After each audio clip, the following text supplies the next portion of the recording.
Alright, so today I wanted to run over a good topic that you brought up is who you are speaks so loudly that people cannot hear what you say. So I've got a bunch of questions up in front of me right here. So I'm being Yeah. organized today. So we can just run through them and just see where it goes. Okay. Mm, mm. So number one is, how do you personally define authenticity in communication, and how do you strive to embody it in your interactions, whether in sales, relationships, or everyday life? Yeah.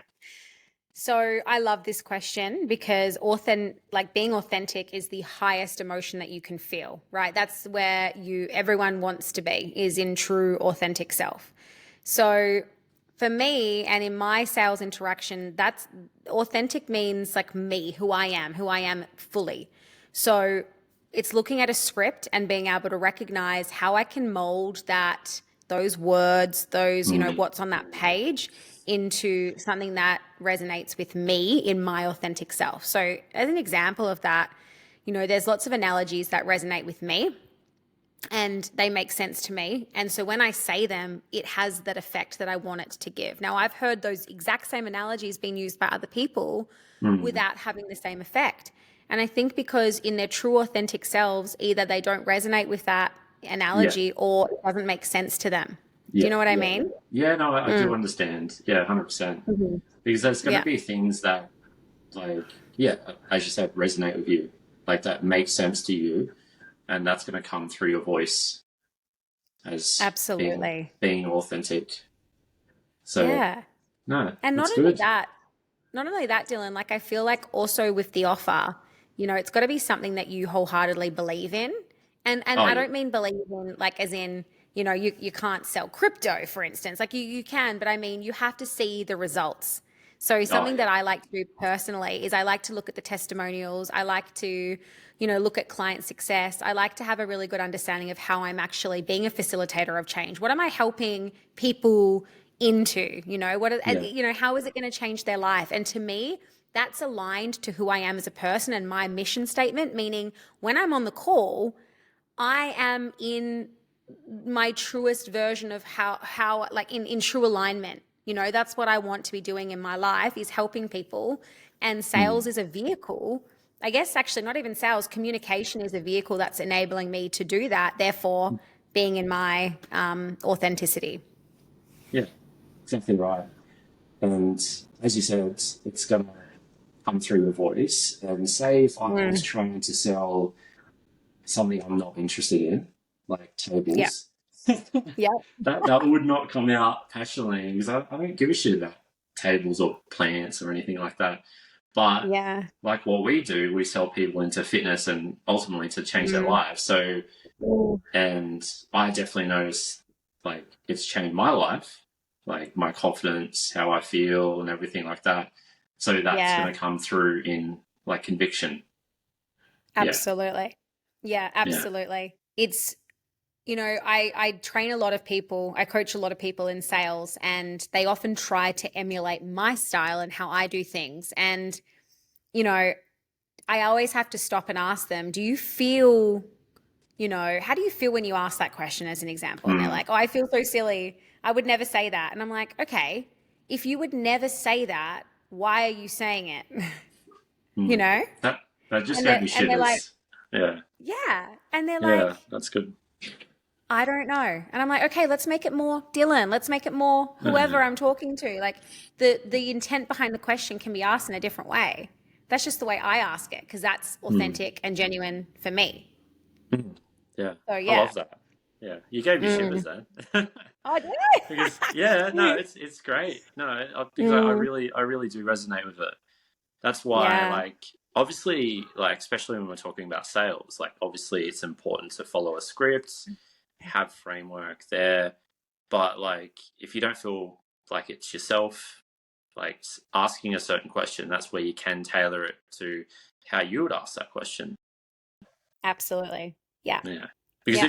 you would follow a script now. It's probably it's like you've done it so many times. Hey, like you just do you follow a Yeah. script at the moment or? I have a script in my mind that I use as a Yeah, framework, and that's what yeah, it is. It's a framework. I yeah, understand it I understand where I'm taking my prospect. I understand the intent behind each part of the script, and yeah, then I've just made it my own. Like I've yeah, made it so that it is authentic to me. yeah, Yeah. 100%. Yeah. And I do know obviously from repetition, like it just sinks in and then you just like you understand every point. And that's the main thing, really, having that framework there and then taking them through each step and making sure you Mm. get them past that step smoothly. Yeah, So but yeah, and like getting what you need in that particular part of the script. yes, yeah, You know, it's like 100%. it's that's why I'm always when I'm training new people in the space and I'm like, don't get so caught in the script because if you don't actually understand why you're asking the question, Yeah, then yeah, it doesn't matter. You know what I mean? yeah, So you need to understand what each part of the script or the process is probably a better word, what each part of the process you're actually trying to achieve, what you're trying to get from the prospect in order for you to be able to move on. It's like yeah, you're looking for your golden tickets, right? And then yeah, once you've exactly got them, right. you can move Yeah, to the next part. Yeah. yeah, yeah. It's like you can't pass go. Like you've got to handle this Yeah. section, then you go to the next section, next section, next section. Yeah, I love that. All right, we'll go Yeah, to it's like number the game. two. I think just sorry, quickly on that. It's kind of Yeah, like a yeah, game of Monopoly, right? Like yeah. because you do pass so there's certain things that you need in order to pass go. And Mm, sometimes you will be sent to jail, and jail is essentially like going back back to parts mm, of your earlier parts of the script. So I'm a real visual person. I like to have visualizations in my mind. It just helps me make sense of things. mm, So if I'm literally thinking of a game board, I'm like, right, I'm here. I'm this point of where I'm, at Mayfair and I need to get to go. How am I going to get there? What do I need to collect as I'm going through the phases? Like that's how I mm. like to see a sales interaction in my mind. And you're not gonna feel like too overwhelmed if you're just like say like you are new to sales and you're following a script and you're just going, okay, I've just got to tick this box off, focus on that, and then once that's Mm, done, tick the next box off. Once that's done, yeah. tick the next box off. So it's like breaking it down into parts, and that's obviously going to Mm, help. yeah, All for right. sure. For sure. All right, we'll jump on to, oh, it's actually the main topic today. So, what does the phrase who you are who you are speaks so loudly that people cannot hear what you say? Like, what does that mean to you? So, this really, hearing this just like stopped me in my tracks, right? Like hearing that, it was just such a powerful thing to hear. Mm, And for me, it made me really stop and think about, who am I? How am I mm, showing up in my calls? What is like jumping out at people that I'm mm, not saying that they're hearing because of who I am, mm. right? It's a bit of a Yeah, mind fuck. But yeah, like, yeah. what I'm saying is like, for me, it really makes me, it just really got me like thinking. And I guess it further highlights the importance of being authentic, right? And Yeah. integrity. Because no matter what words you use, if they're not aligned with your true character and actions, they may be overshadowed or Mm, contradicted by your behavior. yeah. So for me, this saying is all about your being, your true Yeah. nature. It's demonstrated through your behavior, your demeanor, the way Mm, you carry yourself, the way you communicate. It's louder than the words mm, that you were saying. So sometimes you'll hear people be like, just read the script and you'll be fine, you'll make sales. Well, I challenge that because it's sometimes not about the words that you say, because who mm. you are is louder. Yeah. Yeah. That's what I get from it. Yeah, and I like it's like if because I feel like I'm pretty laid back sort of person, and it's like if I jumped on the phone and I was really energetic and I was like, "Hey, how you going?" Like that's not me, and that's Yeah. gonna come across fake. So Hmm. like yeah, I love that. It's great. Now next one. So like, have you ever been in a situation where someone's actions spoke louder than their words, like either positively or negatively? That you can think of. Um, I think it happens like all the time, Hmm. right? Like you in everyday interactions with people, like sometimes their actions a great example of this, and I'm stealing this from my mentor because I work with an incredible emotional intelligence mentor, and she spoke about the fact that we all have wounds, right? And 60% Mm. of people have inadequacy wounds, right? Mm. And they're Yeah, yeah. triggered at certain parts of the day. And I know she won't mind. I'm going to speak about one that she actually experienced and how she overcame it. So she's got this thing with her sister. And I just want to Mm. also mention this is her story, but it really resonated with me because it started to shine a light on my own inadequacy wound and how this shows up in everyday interactions, right? So she has a bit of a funny relationship with her sister where she's triggered by how intelligent her sister is. Mm. Okay. And so when her sister starts talking about things like politics or, just things that she feels like she can't speak about, Mm. she starts to show through her body language. So she would like start doing things like this and like, just like you could Mm. tell she's feeling uncomfortable. Now, unfortunately, that is her trying to process and run away from feeling inadequate. However, Mm. it's making her sister feel unheard. Yeah, I Okay. love And that. so, Yeah, that's great. yeah. Yeah. And so the Yeah. sister started pushing more and being like, well, what do you think about that? Like, hey, like, hello, like, what do you like, kept talking, circling it back to her. And of course, for my mentor, she's feeling more and more inadequate and uncomfortable. She needs to focus on centering her central nervous Mm. system. So in that moment, she started to have all these realizations where she literally like looked at her body from above and was like, oh my God, look how uncomfortable I am. But also look at how unheard my sister is feeling because of my own body language. So she did some somatic practice where she just like rubbed her legs, like she breathed through it. She was like rubbing her arms like this. And she was able to sit there and be present in a conversation that was triggering and shining a light on her own inadequacy wounds. And I thought, oh my goodness, how, and I kind of just like picked that up and put it in a sales interaction. And I was like, how many times would our questions shine a light on our prospects' own inadequacy wounds and Yeah. feelings of unworthiness? Mm. And we do all this probing, Mm. but what we could actually and what we should be actually thinking is how, like, putting ourselves in our prospect shoes and thinking, is the reason they're closed off or not answering how I want them to because it's really hard for them and because they don't want to allow themselves to feel shame.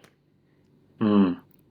And it That's just made me think of things differently. Yeah. Yeah, no, that's really powerful. And I Mm, appreciate you sharing that with us. And yeah. like that's why there has been times when I've been on a call and maybe I probed a little bit too hard, or I haven't built enough rapport yet, and they're like, is this a psychology call or something?" And I'm like, oh shit, in my head, and I just joke, and I'm like, oh no, and then I'm like, I prodded too hard, like, so Yeah.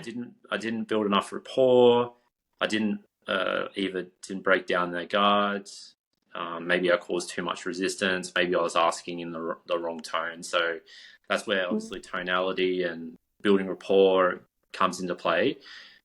Um, so yeah.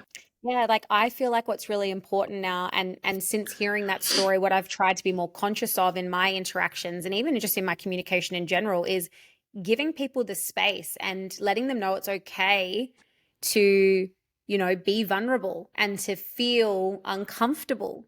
Because Mm. talking about feelings of unworthiness, like that's not a comfortable place to be. And it Mm. certainly isn't a comfortable emotion to feel. Mm. So, something that I've been really trying hard to do is like, empowering them for going there with me and sitting in that emotion. It's like Mm. you've got one of two options. You either just continue to feel the contraction and like try and Mm. shut it down, like not actually hit it head on, or you move through the contraction. You actually start to recognize the emotion and talk about it and move through it because it's only then that comes the expansion. Mm. So in my sales interactions, I'm like, right now we're in a contraction. Like I've got to ask her questions and create space to enable the expansion. Otherwise, we're just going to stay within this contraction and not actually get anywhere. Mm. Yeah, it's very powerful, and that's where Mm. obviously it's you got to write you got to know the right questions to ask. And Absolutely. I feel like that comes down to a lot of just sense, like feeling it out. And there has been times on calls too where, as I've mentioned before, where I've been going through it and I ask them their why, and then they just break down, and it's just all of a sudden. And then, like I say, like I think a good thing to do is to say, like, it's okay to obviously feel this. Like, I'm here to create some space for you, and silence, and Right. because that's important on a call is to allow silence. Yeah. And that's the thing, like we need to create space because Mm, you need to feel certain things in order to change, mm, right? And I with just what you said in the whole like silence thing, I think what tends to happen on a sales call is we get triggered. So we get mm, triggered by emotion. So if someone's really sad and they're breaking down, it triggers us to want to fill the void. But that mm, void is the space that we want to create. So mm. we're actually doing a disservice by speaking into it. We should just be sitting there and letting her feel through it, like move through that contraction. That doesn't need anything. Silence is the most powerful thing you can do in that moment. 100%. And it's like if you sort of ask your prospect or like in the wrong tone or you ask them too fast, they get that knee jerk reaction. So they're Yeah. like, I don't know, they say something like, oh, I don't care. But Yes, if you let them sit in silence, then they actually process it, and then they're correct. like, oh, yeah, And it's like they snapped out of it, right? Because of some words that you said. All of a sudden they go into like defense mode. And that's because it's painful yeah, to like, to talk about your pain. And it's painful to break down in front of somebody and actually have, a light shined on whatever wound it is that you are here to solve. mm, Um, so it's just, I guess like knowing the psychology around like how we process emotion mm, and what could come up for us in certain thing at like certain times. It's just made me um, go into my conversations thinking differently. yeah, and that's why like it is so important to like build rapport to ease into it. Otherwise, that's going to backfire on you because people Mhm. don't want to feel an immense amount of pain like straight away. It's about chipping away nice and slowly, and I guess letting them feel a little bit of pain, a little bit of pain, a little bit of pain, and then they start to, I guess, process it more. Yeah, that's it. And if you ask the right questions at the wrong time, it can be really damaging to that connection and rapport that you've built. Yeah. So it's like super important that you understand where in the call you're at and the Mm, appropriate questions to ask at that point. And like that's not removing genuine or authentic conversation, but it's just recognizing that rapport and connection is built over time. So imagine going straight into a call and being like, I want you to close your eyes and paint this picture in your mind. They're going to yeah. be like, what? Like, shut up.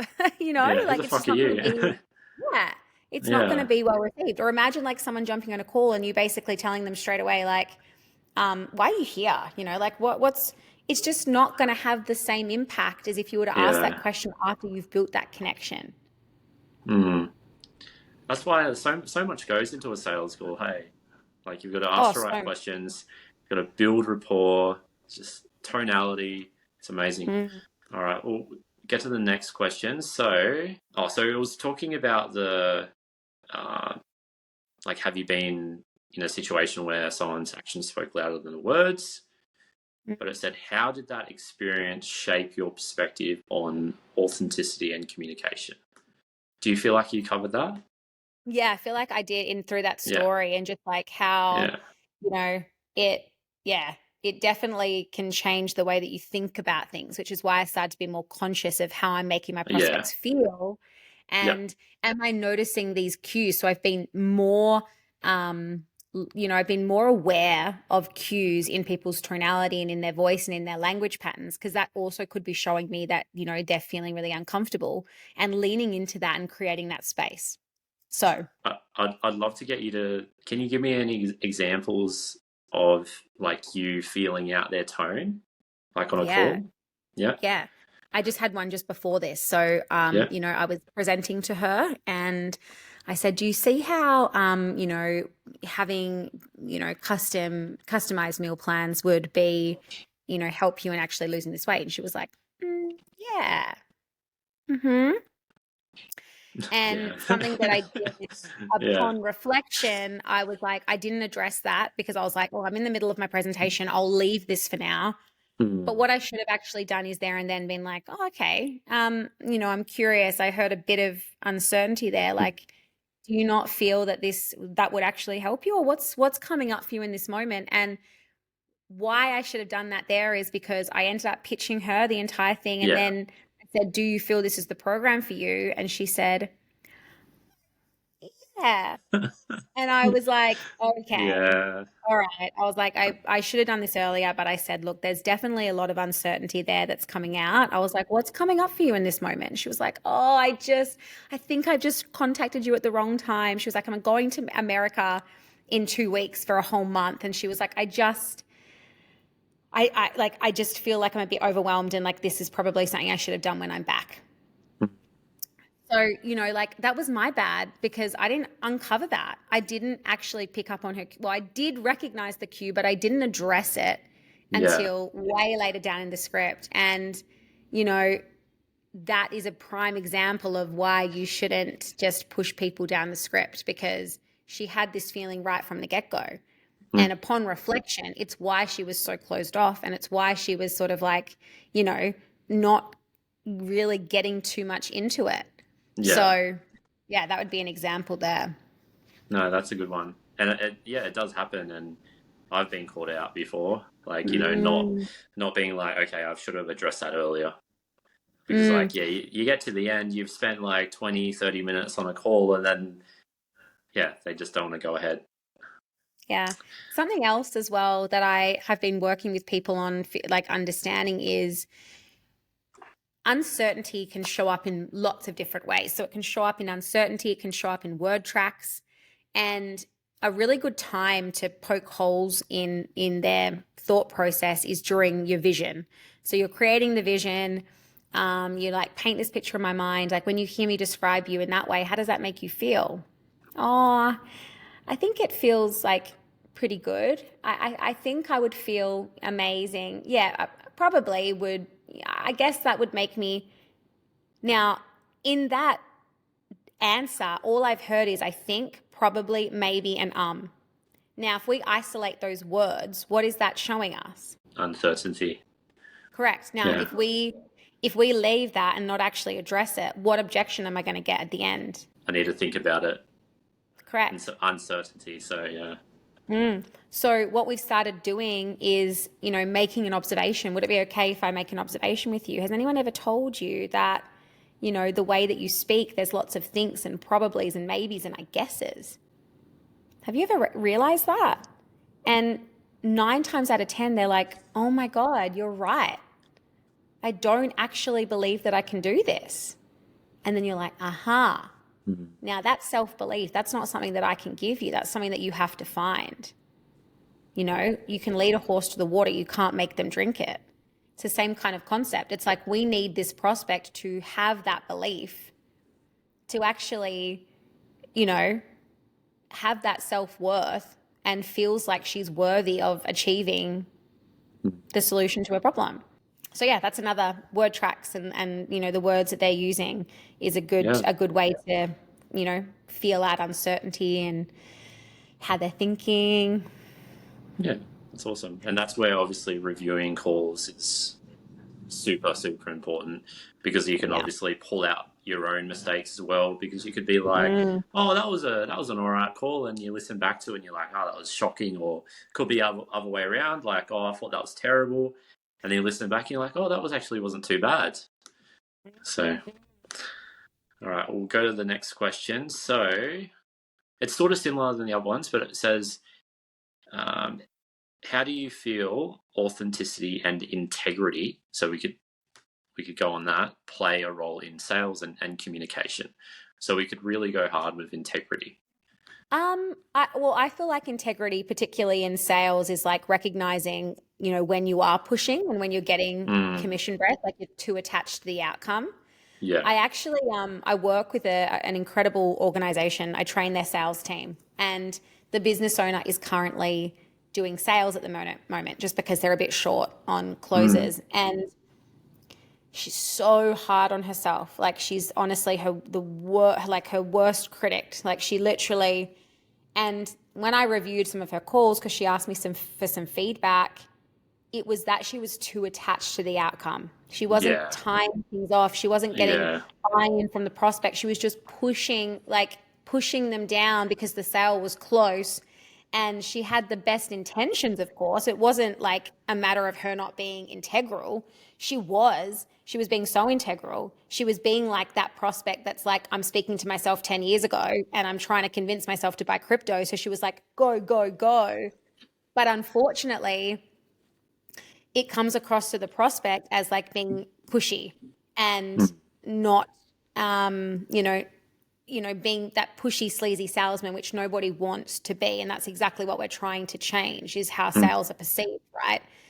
So I think integrity is actually recognizing when you're doing that and just taking a minute to, um, you know, understand that it's not your responsibility if mm, someone says yes, and it's not your responsibility if someone says no. You assist in that decision making. So you're a facilitator of that, but it's not your responsibility. And if you take that on, it's a heavy weight to bear, mm, right? Because every no is also your responsibility. So if you get a string of 5 no's, all of a sudden you're thinking that no one likes you and you're rejected mm. and you feel inadequate. Again, we're going back to that inadequacy wound. You're not worthy. And she was carrying the weight of the world on her shoulders because she was like, if I don't make sales, my business is going to fail. That's her Yeah. mentality. Of course, that wasn't the case, but she felt like she was letting down her team because she couldn't, they couldn't sign the dotted line. So, Mm, integrity pops up all the time again. And it's like, are you going to put a pensioner on a 2-year payment plan that mm, is going to take away from them being able to, buy food? mm. Are you going to do that for a $500 commission? Like, I'm not. Yeah. Yeah. I Yeah. guess that's ethics. That's probably more ethical than No, integrity. that's But great. No, that's great. yeah, Yeah. I just feel like, no one can really tell you who you are except you. So Yeah. authenticity is Oh, something that, that's a powerful bomb right there. I love that. mm, No mm, one can tell you who you are but yourself. Is that what you exactly. said? Yeah, but yourself. Yeah. Yeah, I love that. That's great. So what's Yeah. authentic to me could be so the complete opposite to you, Mm. Yeah, you know? true. True. And I do feel like what we touched on our first call is um like genuinely trying to treat them as if they're your friends or like a family member. Or if you were Hmm. selling to your mom or your grandma or whatever, like how would you treat them? So that's a very, very powerful way to look at it. It's like every call you have is like, how would I talk to my mom? How would I talk to my dad? Someone who you really care about, and Hmm. you genuinely want to help them. How would I talk Yeah. to them? Yeah.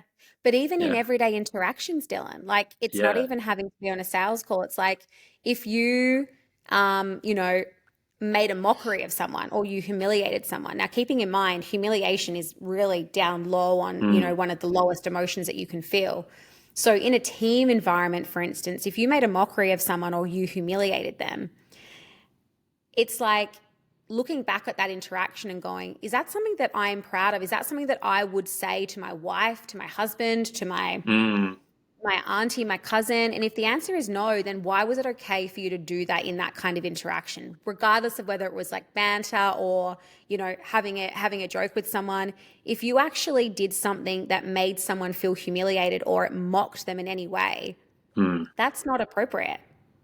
yeah, And this is where like it's interesting because, in boy groups, like, groups of guy friends and even groups of girlfriends, I feel like we say things sometimes to be funny, but mm, it's at the expense of someone else's feelings. yeah, yeah, So it's a low way of communicating. And it's mm, actually probably like more highlighting the fact that you feel inadequate in yourself and you need to be that in order to feel liked and accepted. Yeah, you're basically projecting your internal world externally, so you're projecting it on. Yeah, that's great. Yeah. And one thing I wanted to touch on that too, and one thing I've thought about when I've been on a call is like if my partner was listening to the call, like would she be happy with it? You know, I'm not trying to like manipulate them, not trying to say, I don't know, something silly. But you know, Yes. like if someone was like here listening to my call, would they say that is you or that is not you? Oh my God, I love that frame. It's like I actually know a lot of people that will not sell in front of other people. They won't do it. They have to go somewhere private. And like that's fine. That just might be because like they're a bit nervous, but I'm like, is it that or is it because you say things that Aren't you you? know deep down aren't you and aren't authentic and aren't integral and you don't want someone that you love to hear you speak in that way? Another bomb. Another thought Well, provoking bomb. That's it. Well, it's wild. Like I take sales calls out in our living area, and there's always people walking in and out of the door. I don't hide away. I'm very happy and confident and would give a sales call to anybody who wanted to listen to it because I'm so happy in my process. It's authentic, it's me, and I don't Yeah, say yeah, anything that's sleazy or icky or pushy. And yeah, I yeah. will hand on heart say that I am very, very ethical when it comes to selling. I love So that. Yeah, yeah. yeah. It comes out. It comes out in your voice. So I can definitely hear that passion. Yeah. So we'll get to the next question. So, it's sort of touching on the same thing, but can you provide an example from your experience where authenticity has made a difference in a call, or do you feel like you already Every covered single that? call.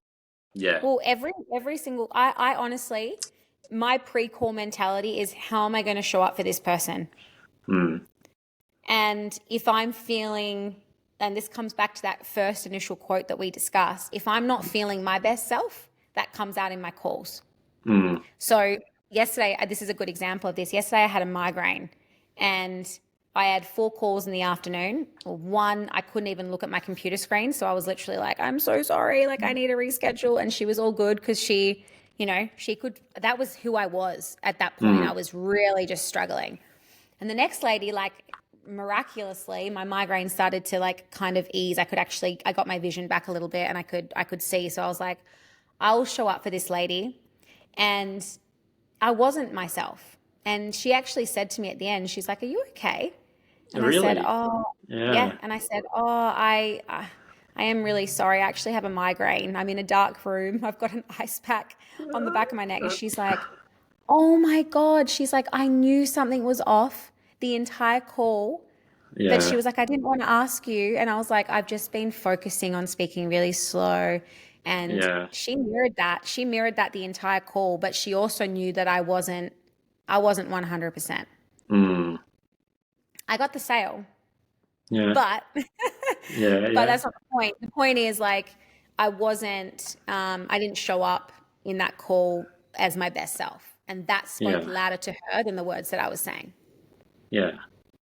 And what is someone there watching? Someone just did a funny thing at the window. Anyway, That's all right.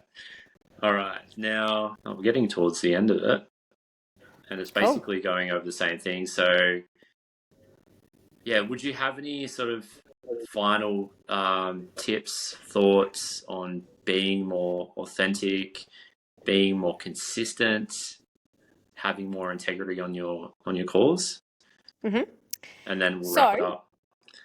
what I think is the first thing that you need to do is, you know how sometimes you have a call and you're like, oh, I was so on. Like that call was just, it was easy. It just flowed. Like it was just like the epitome of how I want to show up in every single call. And Yeah. then the next day, it didn't feel like that again. Like Yeah. that's happened to every single salesperson. When that does happen, you have to bottle that.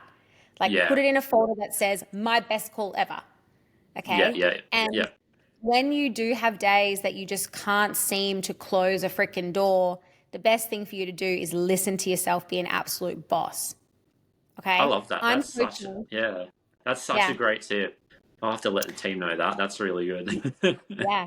I'm Yeah. coaching. I'm coaching an incredible salesperson at the moment, and Mm. his mindset is a big contributing factor to his success. So Yeah. if he has a day of no's, he's unworthy, he sucks, the world is falling down, right? If he has a day of yeses, he's like, oh my God, I'm elite, I'm the best salesperson ever. Yeah. So Yeah. today, he sends me, and he won't mind me sharing this. He sends me a message and he says, and I'm going to read it word for word. He says, 4 losses in a row. It's not hitting. Why being at the end of it? It feels weird. I'm talking to 70-year-olds mostly. I don't know. Maybe I'm just fucking it up. But dreadful day. I got 2 more calls and then I get to go and cry. Right? Yeah. This is what I'm receiving from him. Yeah. Okay. And I said to him, remember, who you are speaks louder than the words you are saying. If you feel uncomfortable and weird doing it, it's going to come across as weird and uncomfortable. Yeah. Today is just a day. That's all it is.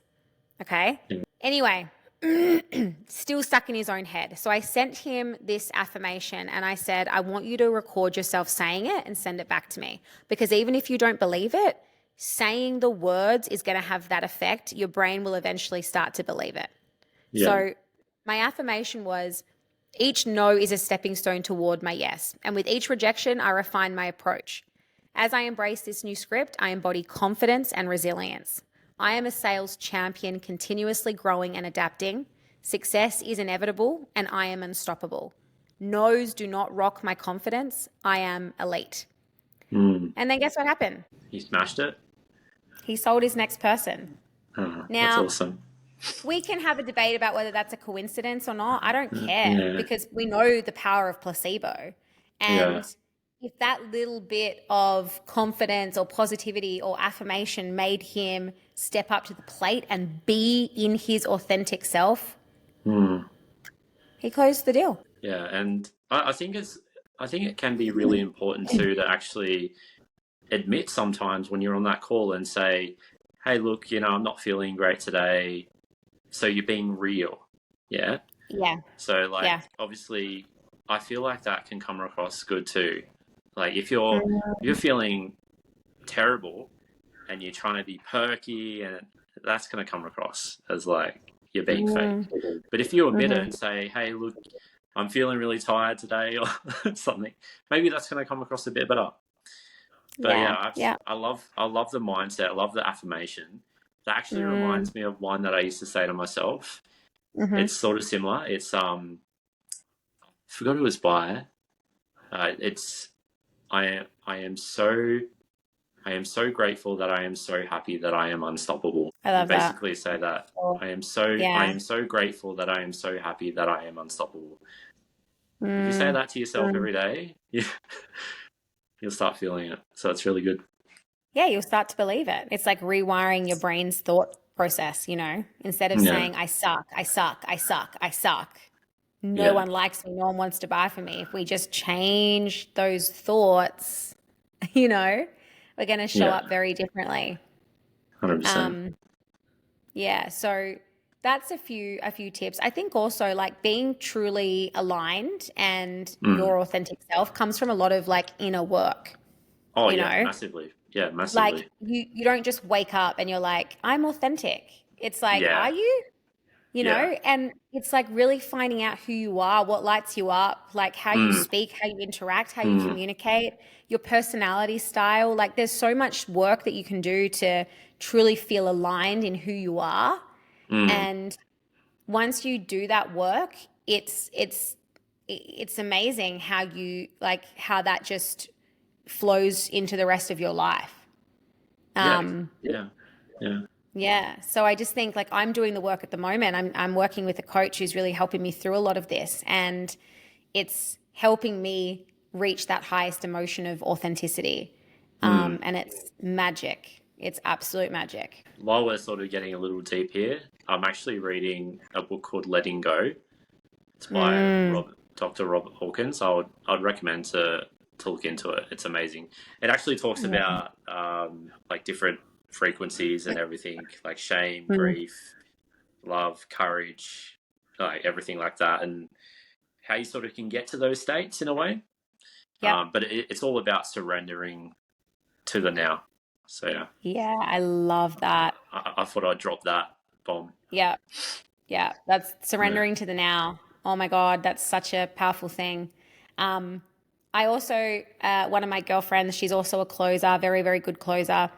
She was reading a book today and she came across a quote that I've actually used in every single sales call since. And Okay. it's by Buddha, of all people, Yeah. the Yeah. most amazing, like peaceful.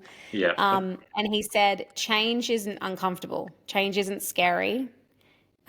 What's scary and uncomfortable is resistance to change. Mm, And that is what we see in every single sales interaction. Every time a decision needs to be made, it's not it's not the actual change that's scary or uncomfortable. It's them putting up such a fight to resist the mm, change. Mm. yeah. Because we love comfort. You know, we're humans. We want to be comfortable. So doing Mm. something that's new, terrifying, you know, it can cause a lot of resistance. Yeah, for sure. All right. All right, Brooke. Well, appreciate you coming on again tonight. I do really value you taking time out of your day to come on and share your knowledge. Is there any sort of final things you would like to say? Anything you'd like to plug in at all? Um, Well, yes, she sells. You can come and actually be coached by me in my container. Um, I don't have any capacity for one-on-one clients because I do take a small amount of men or male, I should say, prospects on. But yeah, I would love people to jump into She Sells and learn a little bit more about sales if it interests you, or even communication for that matter. Um, yeah, come and spend some time with me. I've got some beautiful women in there that are doing some amazing things. Awesome. All right. Well, I'll leave you there and enjoy the rest of your night. Thank you. Thanks for having me.